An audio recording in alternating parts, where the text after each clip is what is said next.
Hi, എൻ്റെ പേര് ദേവപ്രിയ. ഞാൻ MBA HR ആണ് എടുത്തിട്ടുള്ളത്. ഞാൻ ഇപ്പോൾ ഒരു 1 ഇയറായി ലേൺവേഴ്സിൽ ജോയിൻ ചെയ്തിട്ട്. അപ്പോൾ ഞാൻ ജോയിൻ ചെയ്ത സമയത്തെന്ന് വെച്ചിട്ടുണ്ടെങ്കിൽ ഹിബ മാമായിരുന്നു എൻ്റെ ആദ്യത്തെ മെൻറ്ററായിട്ടുണ്ടായിരുന്നത്. അത് കുറച്ച് ദിവസം മാം ഉണ്ടായിരുന്നുള്ളൂ.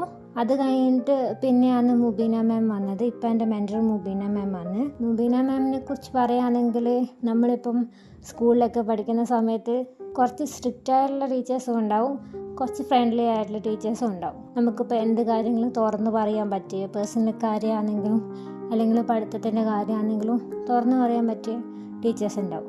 ആ ടീച്ചേഴ്സ് എന്ന് വെച്ചാൽ നമുക്ക് എപ്പോഴും സ്പെഷ്യലായിരിക്കും. അങ്ങനത്തെ ഒരു ടീച്ചറാണ് മുബീന മാം. എന്തുണ്ടെങ്കിലും ഞാനിപ്പോൾ എൻ്റെ പേഴ്സണൽ പ്രോബ്ലംസ് ആണെങ്കിലും അല്ലെങ്കിൽ അല്ലാണ്ട് ഇപ്പം പഠിക്കുന്ന കാര്യത്തിലാണെങ്കിലും ഞാൻ എന്തുണ്ടെങ്കിലും ഞാൻ അപ്പോൾ മിസ്സിനോട് പറയും. മിസ്സാണ് എന്നെ സപ്പോർട്ട് ചെയ്തിട്ടുള്ളത്. ഫോർ എക്സാമ്പിൾ ഇപ്പോൾ എനിക്ക് ഏതെങ്കിലും ഒരു സബ്ജക്റ്റിന് ബി ഗ്രേഡോ അല്ലെങ്കിൽ ഫെയിലായിട്ട് ആയിട്ടുണ്ടെങ്കിൽ ഞാനപ്പം മിസ്സിനോട് പറയും. അപ്പം മിസ്സ് പറയും അത് റിവാലുവേഷന് കൊടുത്തു നോക്ക്, അല്ലെങ്കിൽ കുഴപ്പമില്ല, നമുക്ക് നെക്സ്റ്റ് ടൈം എഴുതിയെടുക്കുക, ടെൻഷൻ അടിക്കുകയൊന്നും വേണ്ടെന്ന് പറയും. പിന്നെ എക്സാമിൻ്റെ സമയത്താണ് എക്സാം കഴിഞ്ഞിട്ട് തിരിച്ച് വരുമ്പോൾ മിസ് എന്നോട് ചോദിക്കലുണ്ട് എക്സാം എങ്ങനെ ഉണ്ടായിരുന്നു ചോദിക്കലുണ്ടായിരുന്നു. അപ്പോൾ ചോദിക്കുന്ന സമയത്ത് ഞാൻ ചിലപ്പോൾ ഡിഫിക്കൽട്ട് ആയിട്ടുള്ള എക്സാമൊക്കെ ആണെങ്കിൽ മിസ് ഭയങ്കര ഡിഫിക്കൽട്ട് ആയിരുന്നു എന്ന് പറയുമ്പോൾ എന്നോട് പറയും അത് സാരമില്ല, ടെൻഷൻ അടിക്കുകയൊന്നും വേണ്ട എന്നൊക്കെ പറഞ്ഞ് എന്നെ ഭയങ്കര കൂളാക്കലുണ്ട്. പിന്നെ ഞാൻ എൻ്റെ പേഴ്സണൽ കാര്യങ്ങളും ഞാൻ മിസ്സിനോട് ഷെയർ ചെയ്യാറുണ്ട്.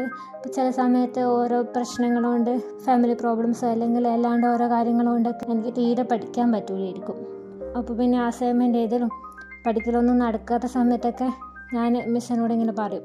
മിസ് ഓക്കെ കുഴപ്പമില്ല, പിന്നെ അതെല്ലാം നമുക്ക് ടൈം ഉണ്ടല്ലോ നമുക്ക് ചെയ്യാമെന്നൊക്കെ പറഞ്ഞ് എന്നെ നല്ലോണം സപ്പോർട്ട് ചെയ്യലുണ്ട്.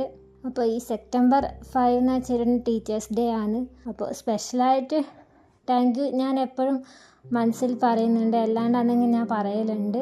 സ്പെഷ്യലായിട്ട് ഒരു ഒക്കേഷൻ ഒരു ടൈമിൽ മാത്രം പറയേണ്ട കാര്യമല്ല ഇത്. നമുക്ക് എപ്പോഴും ടീച്ചേഴ്സിനോട് ആ ഒരു സ്നേഹവും ഒരു നന്ദിയും എപ്പോഴും ഉണ്ടാവുമല്ലോ. എന്നാലും ഞാൻ ടീച്ചേഴ്സ് ഡേ ആയതുകൊണ്ട് ഞാൻ എന്ത് ചെയ്യും, എൻ്റെ വക മിസ്സിനോട് ഹാപ്പി ടീച്ചേഴ്സ് ഡേ. പിന്നെ താങ്ക് യു എനിക്ക് തരുന്ന സപ്പോർട്ടിനൊക്കെ ഒരുപാട് താങ്ക് യു. പിന്നെ ലേൺവേഴ്സിൻ്റെ ടീമിനും ഒരുപാട് താങ്ക് യു.